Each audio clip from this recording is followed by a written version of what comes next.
Today we are going all the way back to the Old Testament and starting a new series in Judges, the book of Judges. So, I don't know, maybe a year or two ago, Dan did a series on Judges. I don't know if you guys remember that. And, this is really going to be an expansion on that.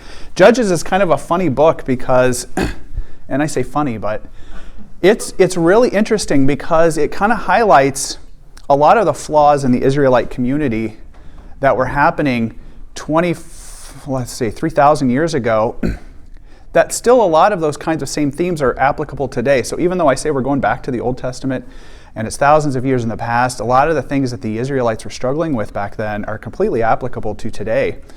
And as you all know, and look, we just finished Romans. And I love Romans. It's, of course, one of the great theological writings of all time, of human history. But I'm a history guy, and I love archaeology, and I like, talking about ruins and artifacts and manuscripts and languages and empires and all that kind of stuff. So today, this is going to be a lot more in my element. And maybe that'll bore the heck out of you. I don't know. If you start to sleep, I won't wake you up. We'll jostle you at the end here. That's good. That's good. Maybe I can edit that out. I don't know. But. You heard about the two guys, didn't you, that went to heaven. The gatekeeper came and said, "Give your name and your and where you lived and your occupation." The first guy came in and he says, "I was lived in New York City." Gave his name. He said, "I was a cab driver." So he gave him a golden staff and a silk robe and said, "Go on in." And the second guy gave his name. Said he was a minister in Texas, and he gave him a cloth robe, a wooden staff, and said, "Go in." He says, "I don't quite understand." He says, "I had the biggest congregation in Texas." He said, "Well," he said, "it's like this." He said, "When you preached, people slept. When that guy drove, people prayed." Lorna, I love you. Just boom, right there. That's awesome. Well, yeah, so we'll see what happens here. We'll see which one it is, if I can drive like a maniac for you. So, I think before we get into the Word, I'm going to start with a little bit of the background of how, we get to Judges. If you thumb through your Bible, we go through the whole law, which is the first 5 books: Genesis, Exodus, Leviticus, Numbers, Deuteronomy, then Joshua, and then Judges. And so what has happened? Brief review of what has happened in the world leading up to this book. And as you know, I like 2 things: timelines and maps. We're back. Here we are. Timelines and maps, right? I've been going through withdrawal. I'm sure you have too. But here's our timeline. So let's just kind of start way back here. So way, way back, 2000 BC, give or take, is the time of Abraham. This is the time when the covenants were starting to be given to God's people from God. God is starting to reveal himself to the people who will become the Israelite nation. And before we get to the map, way back here we have Abraham, 2000 BC, give or take. Let me just start this off by saying we're not really sure when all of this happened, okay? Now, if you crack open your NIV, Enhanced Study Bible, and you open it to a timeline or a map, you'll see very exact dates in there. Now, I'm going to be quite honest with you. I don't know how the heck they came up with some of those very exact dates. You will see things like 1919 BC, Abraham, receives covenant from God. Well, you know what? We just don't know. We just don't exactly know when all of this has happened. What I'm going to tell you today about the period of the Judges is also a little bit fuzzy. The further back in history you get, the more what a theologian will say insecure you get about dates. And so this is just very rough. But about 2000 BC, we have Abraham receives his covenants and instructions from God. Then, a few hundred years later, we have the Egyptian sojourn. So the people of God go to Egypt. They're invited there by the Pharaoh and by Joseph. And then they stay, and for about 400 years, for about 400 years, people of God are in Egypt. Well, that ends. That ends, of course, with the Exodus. And Moses leads his people out of Egypt and into the Promised Land. And that happens, and again, no one's really sure when that happened. There's 2 theories, an Old date and a new date, or an early date and a late date theory. But both of those happen right around, let's say, 1400 to 1200 BC. So that's kind of this rough area here. I draw hard lines, but it's fuzzy. So for the purposes of this class, I kind of stick to the early date theory. I believe that it probably happened around 1400 BC. So that's about this period right here. Well, once they make it into the Promised Land, let's talk about our map. I tried very hard today. And it probably looks nothing like the real thing. But here we have the Mediterranean Sea. And of course, almost this entire class revolves around the Mediterranean Sea and the lands and nations that existed around this area. You can see the boot of the Italian peninsula. I wrote Rome in parentheses. Why did I write Rome in parentheses? It doesn't even exist yet. There's 7 hills in the middle of the Italian peninsula. There's probably some Etruscans living there trading, right? There is no such thing as the city of Rome, so as far as we know. This wasn't even established until about the 8th century BC. So this is hundreds of years later. But here's the Italian peninsula. But during this period, which I am going to say for the argument of this class is around 1400 BC, we have a few big empires that are ruling the world right now.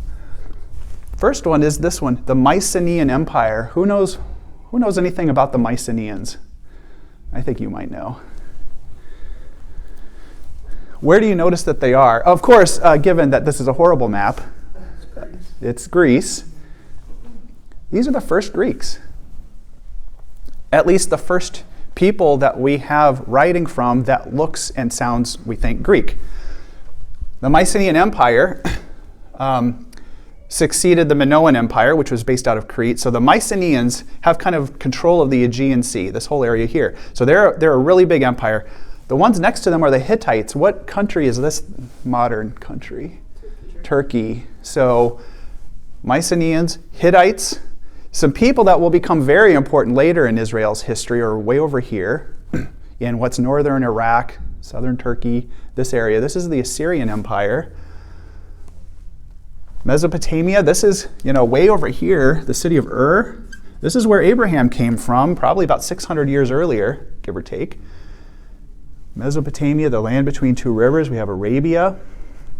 We have the great Egyptian Empire. So when the Israelites leave in the Exodus out of Egypt, we think it was during what's called the Second Intermediate Period in Egyptian history. Now, all empires throughout all of history surge and wane, or they're conquered and they disappear. So in Egypt, one of the oldest empires on earth, has gone through a couple of periods of this rising and falling. And during the Exodus, when Moses and his people left, we think it was during this period where things fell apart in Egypt. And we know from the Bible they fell apart, and history corroborates this, that around 1500 BC, things completely fell apart in Egypt. Egypt was taken over largely by their neighbors. Their economy collapsed, their military collapsed.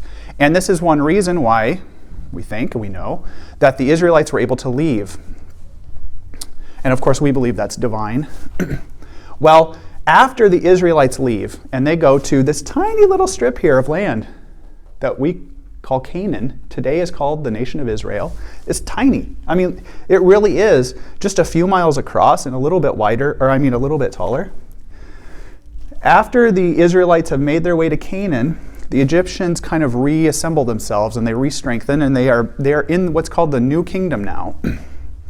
And this is, again, another resurgent period for Egypt. So we have some pretty strong empires. And we have the Israelites. And of course, here's the Sinai Peninsula, the Sea of Reeds. Essentially, we think that the Israelite Exodus left from Goshen, which is the land right here in the east of Egypt.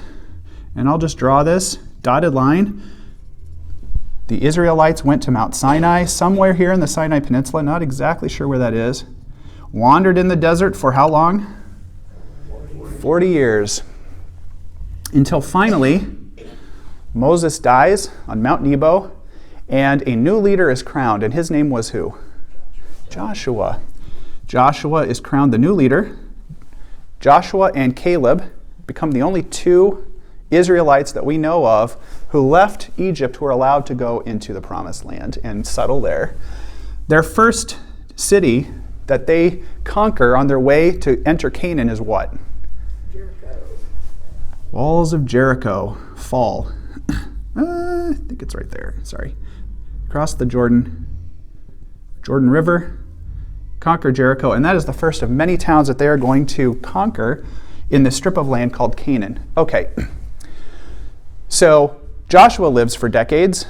He rules. They conquer a lot of the towns. Now, again, this looks small on this map, but if you were to blow this up, you'll realize there are literally hundreds of little towns in the region that we call Canaan today, and they're inhabited by lots of different kinds of people. Canaanites, Philistines, Hittites, a kind of Hittite, Jebusites, Perizzites, Manyzites, blah, blah, blahzites. Lots of different kinds of people with lots of different kinds of religion. They worship different gods. They have many different kinds of cultural practices. But here's the first question I have for you. First of all, I just told you that they conquer a town called Jericho and they destroy it. And now they're going and conquering other towns. Why are they doing that? Why are they not just showing up and saying, hey, all, let's live in peace and harmony? Well, God told them to, for starters. God told them to. And I think the reasoning behind it was that he didn't want the cultures of the pagans to interweave with his culture. So he wanted purity. Yep, he wanted purity. And that's the struggle of judges, because Yep. they obviously didn't follow his rule. And I love you, Steve. You could teach this class. You've taken my thunder. That's the second half. We're done. You answered it. You can go home. You can go home, right? Go have more donuts. This is exactly right. Now, look, a lot of people, especially in our modern day, maybe some with a bit of a more liberal view of history, will look at what happens in the Old Testament and either be abhorred by it, which they kind of rightly should be, but they will look upon this saying, you believe in a God that believes in genocide. You believe in a God that believes in murdering people, in conquering villages and burning them to the ground. How can you love a God who is so hateful and angry? And I guess that is a question that leads to responses that are more than I can handle in an hour. But what I will say to this is this. I want you to keep in mind a few things. First of all, God is the creator of all. It is his creation. He has the absolute right to do whatever he wants to with it. Period. That literally is all I really need to say. But if you want to dig deeper, you need to look at the fact that what is happening. Look at the big picture here. The big picture. We literally have gone from, in 2000 BC, 70 people who can call themselves the chosen people of God. A group of 70 people who migrate to Egypt under the protection of the Egyptian Empire and grow into a group of people that we think is how big? Several million people.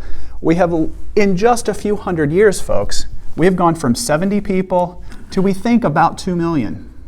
Now, God calls them his chosen people, his elect, and he has revealed himself to them. What Steve said is absolutely right. Now you have, in the womb of Egypt, incubated a group of people that need to be trained who God really is. They need to be revealed who God really is.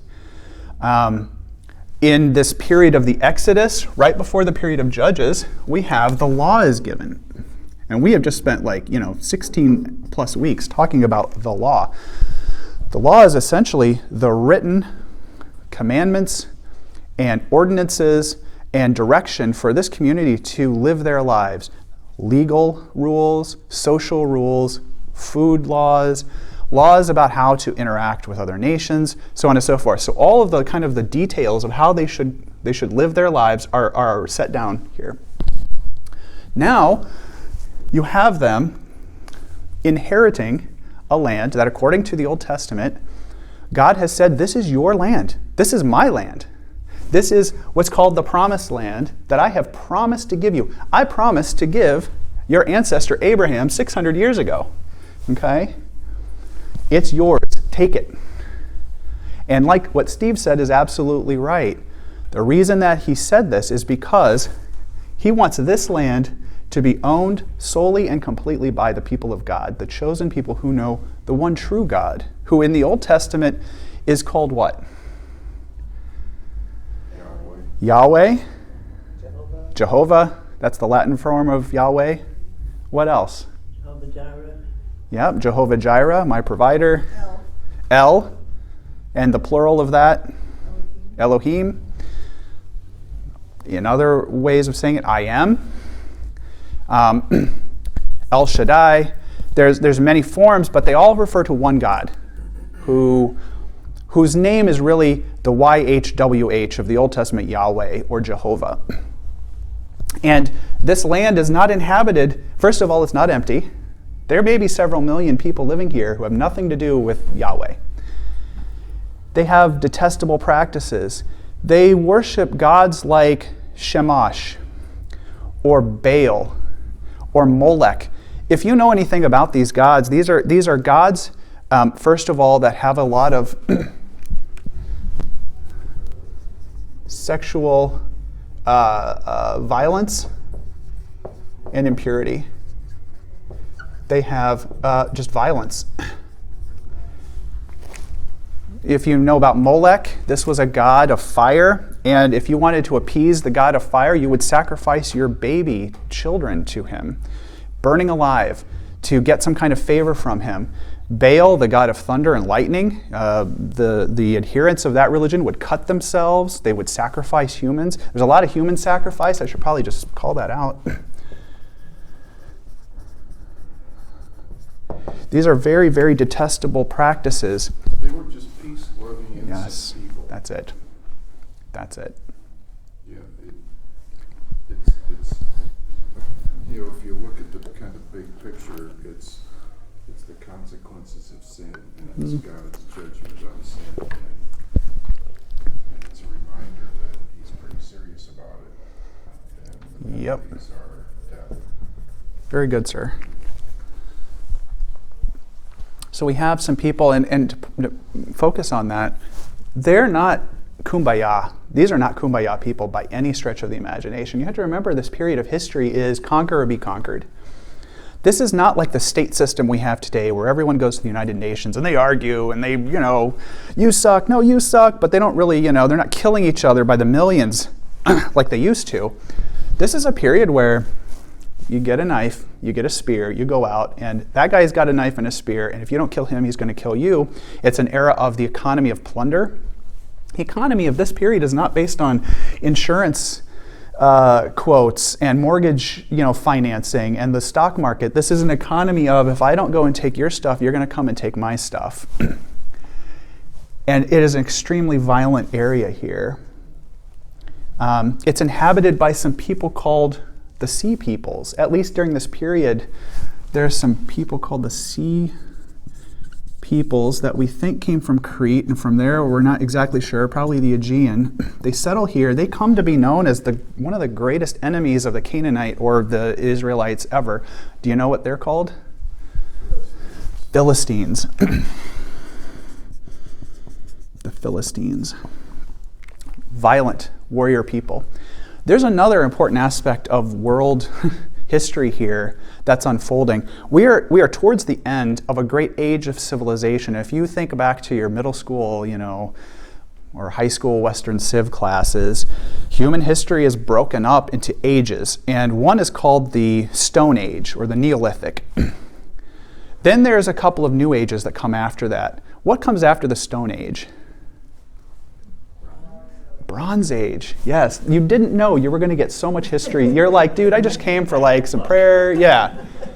I don't even have the textbook for this class. Well, you do. But we are at the end of a period called the Bronze Age. What does the Bronze Age mean? They start using bronze for weapons and tools. Yes, bronze. Rodney knows. What is bronze made of? Iron and copper. No, not iron. It's copper and it's a softer metal.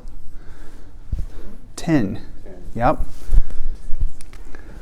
We'll call this I'm sorry to call you out. No, that's all right. Bronze Age. And I didn't use your Greek name. I'm sorry.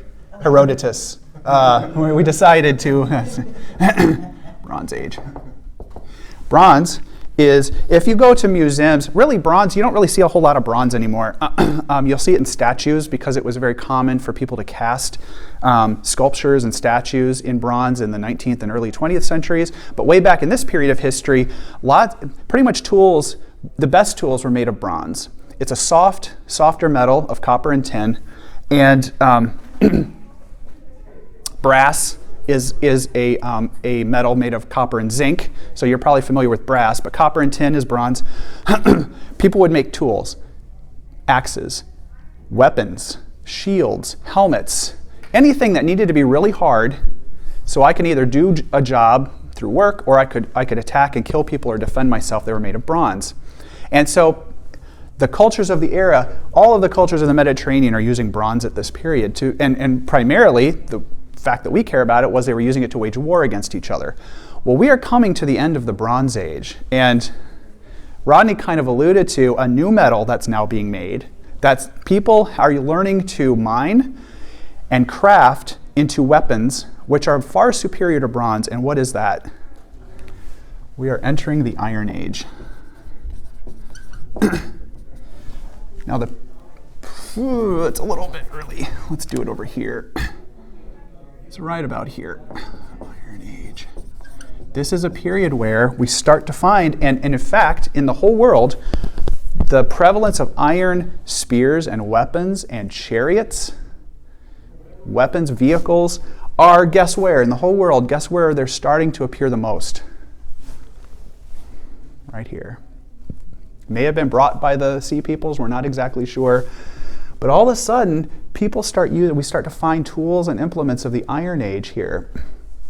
I'm skipping way ahead, and this is kind of a giveaway, the Israelites will not fully conquer and subdue the people of Canaan, and one reason is for this very reason, because some of them, including the Philistines, are using these far superior weapons that the Israelites will not learn to use themselves until the time of David.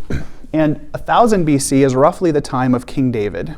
And it's David who learns to use this new technology and use it effectively, and that's one reason why God gave over the people of Canaan to him and why he was so successful. But in this period, they're not being used by the Israelites. One last thing before we get into the word is, well, you just told me, Brian, that there's a lot of these empires here that are surrounding Israel. Well, another thing we know about this piece of land here is what? Why is this so strategically important for all of these empires? Doesn't a lot of food come from there? There's food. Mm-hmm. Think about what's out here. Is it a waterway there? There's no saguaro cacti in Arabia. I just drew this. But you know what, right? That's a cactus. This is desolate. This is arid. You can't go through here. I mean, you could, but you'd die. So what does that kind of force people to go? Where are they going? This is the highway, dude. This is the highway between the north and the south of the Mediterranean. And there's all kinds of people coming and going through here. But we know from history that the Israelites are fairly successful in establishing themselves in this area. Well, as it turns out, we are towards the end of what's called the Bronze Age. So I just told you about all of these great empires that have existed up to this point. We are getting to the end of that. And something we'll talk about a little later in Judges is what we call the late Bronze Age collapse. Has anyone ever heard of that before? I may have said it once or twice. And I'm going to draw it right here. Late Bronze Age collapse. Well, again, we'll talk more about this later.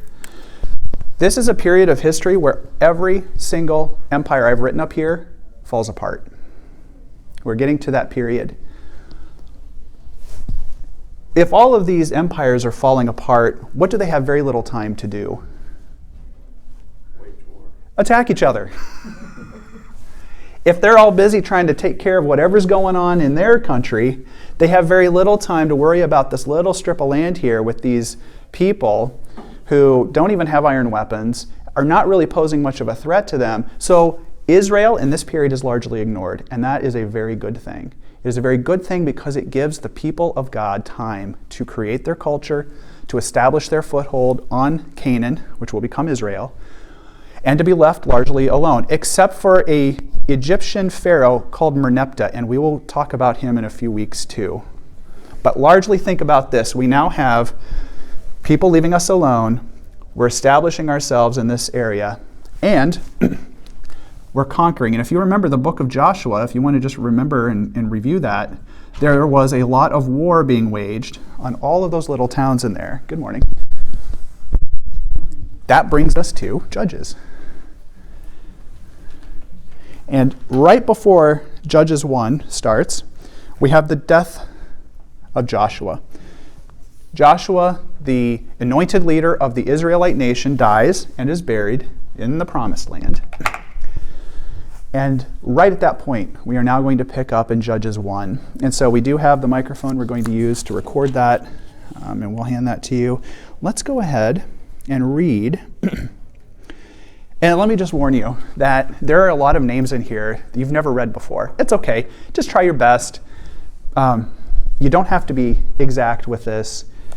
Just give it your best shot. And try not to lose sight of what you're reading. It might get very easy for you to keep thinking about the names that you're reading, but think about the big picture as you're reading this, what's actually happening. Let's do 1 to 16. I'll break it up and not torture you too bad. Let's do 1 to 16 to start us off. Who would like to do that for us? Okay, so after Joshua died, the Israelites asked the Lord, "Who will be first to go and fight for us against the Canaanites?" The Lord said to them, "The tribe of Judah will go. I have handed the land over to them." The men of Judah said to the men of Simeon, their relatives, "Come and help us fight the Canaanites for our land. If you do, we will go and help you fight for your land." So the men of Simeon went with them. When Judah attacked, the Lord handed over the Canaanites and the Perizzites to them, and they defeated 10,000 men at the city of Bezek. There they found Adonai-Bezek, the ruler of the city, and found him. The men of Judah defeated the Canaanites and the Perizzites, but Adonai-Bezek ran away. The men of Judah chased him, and when they caught him, they cut off his thumbs and big toes. Adonai-Bezek said, 70 kings whose thumbs and big toes had been cut off used to eat scraps that fell from my table. Now God has paid me back for what I did to them. The men of Judah took Adonai-Bezek to Jerusalem, and he died there. Then the men of Judah fought against Jerusalem and captured it. They attacked with their swords and burned the city. Later they went down to fight the Canaanites who lived in the mountains, in the dry country to the south, and in the western hills. The men of Judah went to fight against the Canaanites in the city of Hebron, which used to be called Kiriath Arba, and they defeated Sheshi, Ahiman, and Talmai. Then they left there, and they went to fight against the people living in Debir. In the past, Debir had been called Kiriath Sefer. Before attacking the city, Caleb said, "I will give Aska, my daughter, as a wife to the man who attacks and captures the city of Kiriath Sefer." Othniel, son of Kenaz, Caleb's younger brother, captured the city, so Caleb gave his daughter Aska to Othniel to be his wife. When Aska came to Othniel, she told him to ask her father for a field. When she got down from her donkey, Caleb asked her, "What do you want?" So Aska answered him, "Do me a special favor. Since you have given me land in southern Canaan, also give me springs of water." So Caleb gave her the upper and lower springs. The Kenite people, who were from the family of Moses' father-in-law, left Jericho, the city of palm trees. They went with the men of Judah to the desert of Judah to live with them there in southern Judah near the city of Arad. Thank you. Nice job, by the way. What do you guys take away from this passage? Well, there was still fighting to be done. Yep. It wasn't done yet.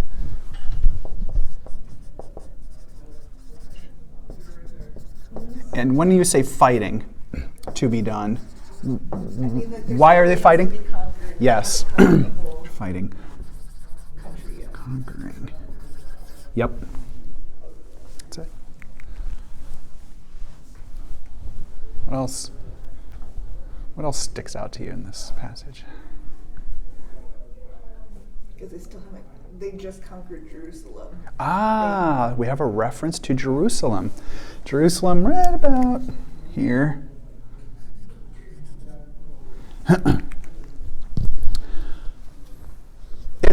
Passage here The men of Judah attacked Jerusalem also and took it. They put it to the sword and set it on fire. But guess what? Do they keep it? They didn't occupy it.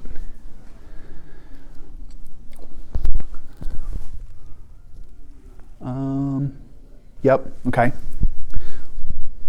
What else? Ooh, this is a good question. So, in Joshua,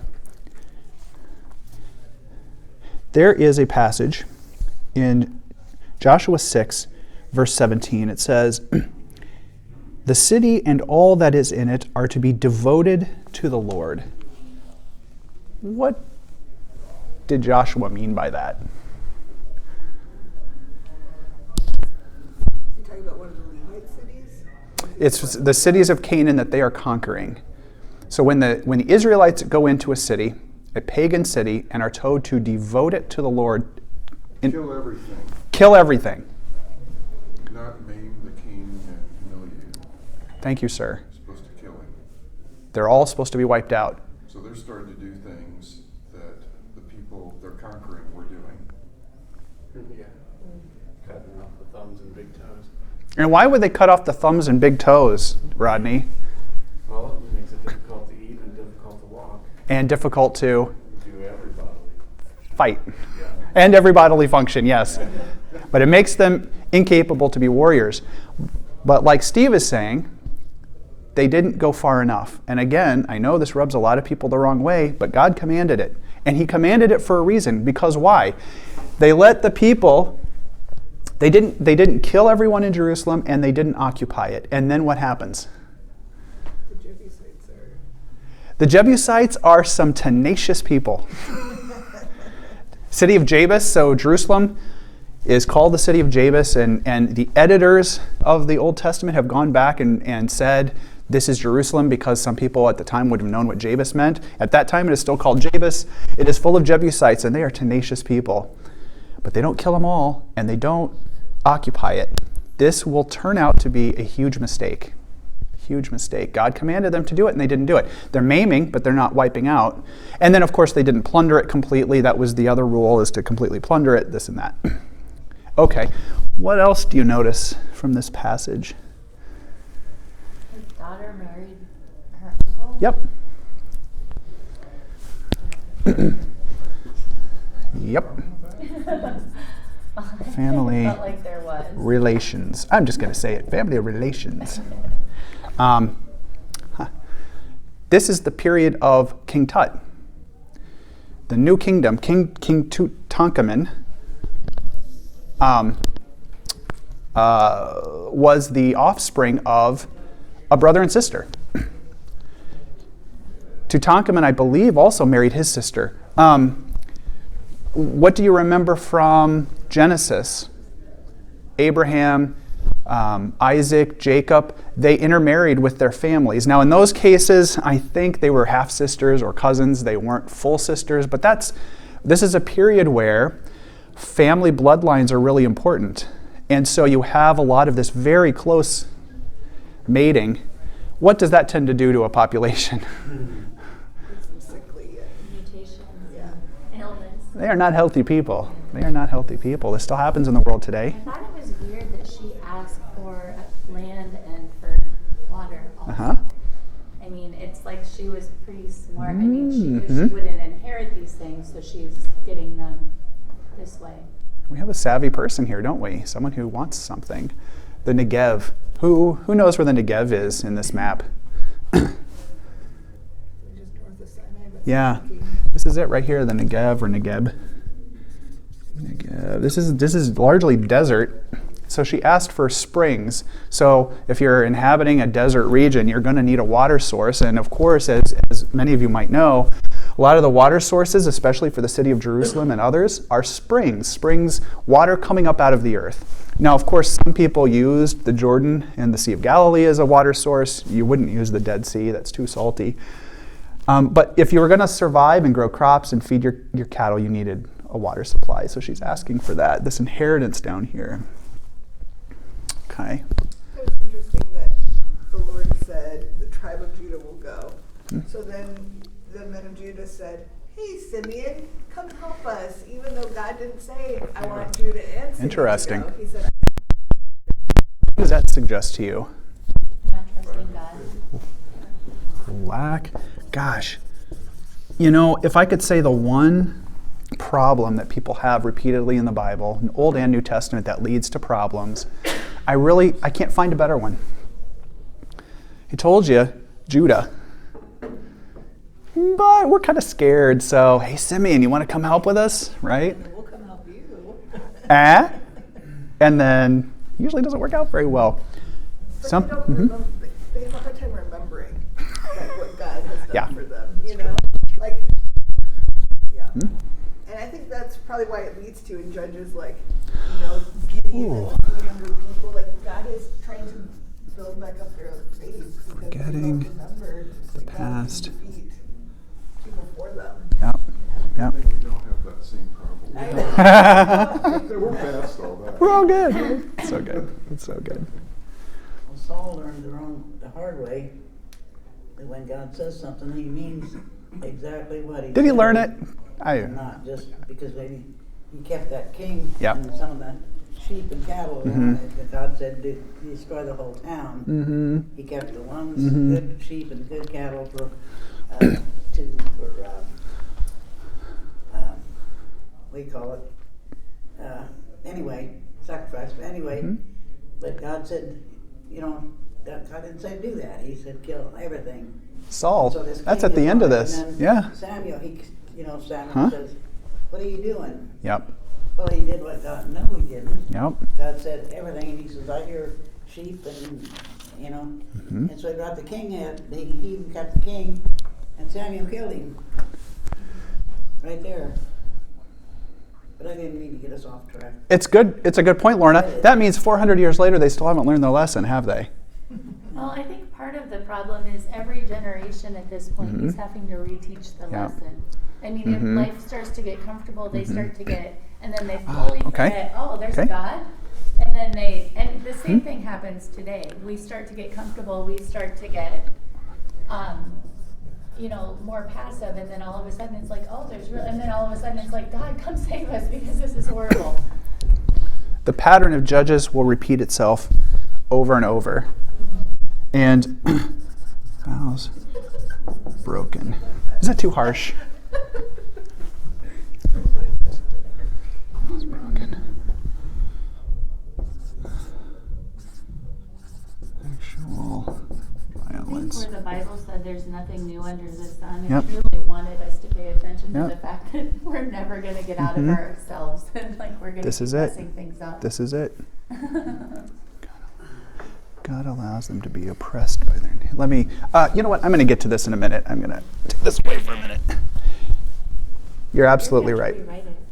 I know. I'm glad I have these baby wipes, Lori, or I would be in big trouble. Okay, I'll get to this. And this is the biggest glaring one of all, and I've kind of written it already. What do you notice or not notice after Joshua dies? There's not one main leader. Boom.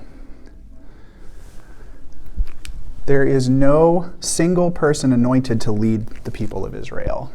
And they're kind of all on their own. Now, as a critical scholar, you're going to, again, I always ask you this, who wrote it? Who were they writing it to, and why was it written? As we get through the book of Judges, you're going to see a pattern emerge that is going to lead up to something in Samuel, 1st and 2nd Samuel. By the time we get to about 1000 BC, what happens, what changes within the Israelite nation? They get a king. They begged for I a got king. king. Begged for a king. And when you beg for a king, one of the things you've got to do is make the case that without a king, things are awful. What is the book of Judges doing? It's making the case. Judges is the court case, folks. It's the court case for the ancient writers of the nation of Israel to make the case, people, we need a king because they is bad. They is bad. Let's go ahead and finish this out, and we'll make this case a little better. Let's read 17 to 36. Who would like to read that for us? Then Judah joined with Simeon to fight against the Canaanites living in Zephath, and they completely destroyed the town. So the town was named Hormah.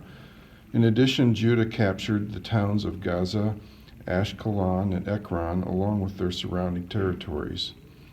The Lord was with the people of Judah, and they took possession of the hill country, but they failed to drive out the people living in the plains who had iron chariots.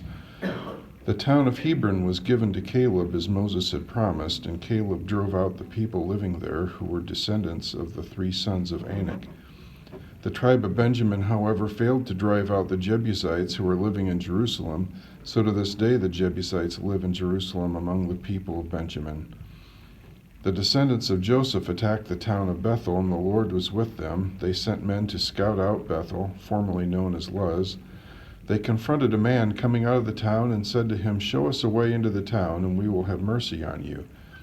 So he showed them a way in, and they killed everyone in the town except that man and his family. Later the man moved to the land of the Hittites, where he built a town. He named it Luz, which is its name to this day.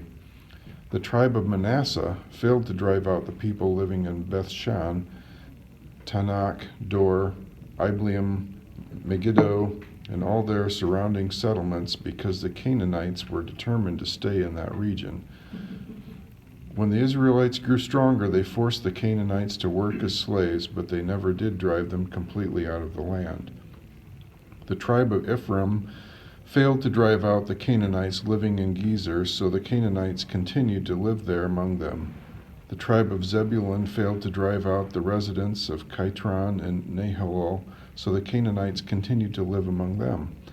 But the Canaanites were forced to work as slaves for the people of Zebulun. The tribe of Asher failed to drive out the residents of Akko, Sidon, Elab, Akzib, Helbah, Ephik, and Rehob. Instead, the people of Asher moved in among the Canaanites who controlled the land, for they failed to drive them out. Likewise, the tribe of Naphtali failed to drive out the residents of Beth Shemesh and Beth Anath. Instead, they moved in among the Canaanites who controlled the land. Nevertheless, the people of Beth Shemeth and Beth Anath were forced to work as slaves for the people of Naphtali. As for the tribe of Dan, the Amorites forced them back into the hill country and would not let them come down to the plains. The Amorites were determined to stay in the Mount Heres, Ajalon, and Shalabim, but when the descendants of Joseph became stronger, they forced the Amorites to work as slaves. The boundary of the Amorites ran from Scorpion Pass to Selah and continued upward from there. Thank you. Well, part 2 of what part 1 was, essentially. None of the tribes got into their jobs completely done. They're not getting the job done. Moses was Yep. kicking them out fully, but then they brought them back as slave labor anyway, so all of them kept them around. Mm-hmm. Good point. Yep. So it says like when they were stronger, they could have gotten rid of them. They were like, oh, we want to keep them as slaves instead. Yep. Because that, then we won't have to do as much work. Okay. There you go. There you go. That sure has, still today, ramifications. How so? The fighting has never stopped, ever, and it's just always been back and forth, and nobody has had full control since then. So politically, like geopolitically, the people that live in this region are still at war with each other. It continues on. It never stops. But theologically, what is the message here? What is the message? And I kind of wrote it down here. Considering that the Canaanite inhabitants were really kind of the epitome of sin and the evil in this world, the failure to drive it out completely. It's kind of like saying, well, name your vice, right? That probably God is not so happy with you engaging in. I'll get rid of most of it, right? But I'm not going to get rid of all of it. Does that ever end well? It doesn't stop us from doing it, though. That's it. You know what I mean? Yeah. I feel like God wants to be their leader. Yeah. He wants to be the leader, not Yes. a king. Or This is a really good point, Laura. And if they just would have allowed God to be their leader and follow what he wanted, they could have, I think that we get caught in, I mean, Yep. I can see, they thought they were being, they were being selfish in the idea of wanting slaves. But they also thought that they were giving mercy to these people by not killing them, I'm sure. And they convinced themselves Maybe. that this was Yeah. a good thing, especially the ones that like cast them out and said, you can't live here, but they didn't kill them, they just sent them to the mountains. I mean, I could see them thinking they were being nicer than what maybe God wanted them to be, and that somehow that was good, and not following what God said. They weren't. But sometimes we get what we think is good and what really is what God wants mixed up in our own heads a lot. Sin can creep in little by little. Kind of the whole accepting everybody for who they are. Yeah. And how far do you take that? I think it's a similar place where sometimes we think we're doing good, but we've gone to the point of ignoring sin or ignoring God's wishes. And I mean, you have to look at, yes, we should love everybody. God says we should love everybody, but we should never love sin. And this is an important point. Under the new covenant, we are not ordered to go and slay the Jebusites. No. We are ordered to love them. However, again, it's very seductive for us to feel like, well, we don't want to hurt feelings. Or, this idea of do not judge. Well, yes, I am not supposed to be the judge that God is of the universe for people who are not Christian brothers and sisters. However, I am supposed to give truth. I'm not supposed to hide what is in this book. I am not supposed to change what's in this book to say, well, the people of the Old Testament were dumb and backwards and old-fashioned, so I'm going to change today what I consider to be righteousness in order to have a more seductive message. There are plenty of people who will give a more seductive message to say, well, this is how I attract more people to my church, for instance. Well, you can't hide truth, and you certainly are not supposed to change it. What else do you guys take from that? Oh, here's a good one here. The men of Judah also took Gaza, Ashkelon, and Ekron. What are those three cities in? They're the Gaza Strip, which the Gaza Strip today is Philistia. The Gaza Strip today is the Philistine Empire. It's just not an empire anymore. These are the cities that were inhabited by the Philistines, and even in the time of David, he did not take them. He did not fully conquer them. And again, there's a lot of reasons for that. The reasons are they had iron weapons, they were very tenacious, they had better battle tactics. However, when the Israelites did fight them, they didn't wipe them out. They didn't wipe them out. What else do you guys take away from this passage? Well, the nation of Israel really isn't a nation. Okay. You've got 12 tribes, and even those 12 tribes, they didn't really like each other. Yes. And so you lost Joshua, you lost your central Tribal. You've got 12 bands, basically, and each one is kind of filling on their own mission instead of being a unified mission. Yep. It's every tribe for him or herself.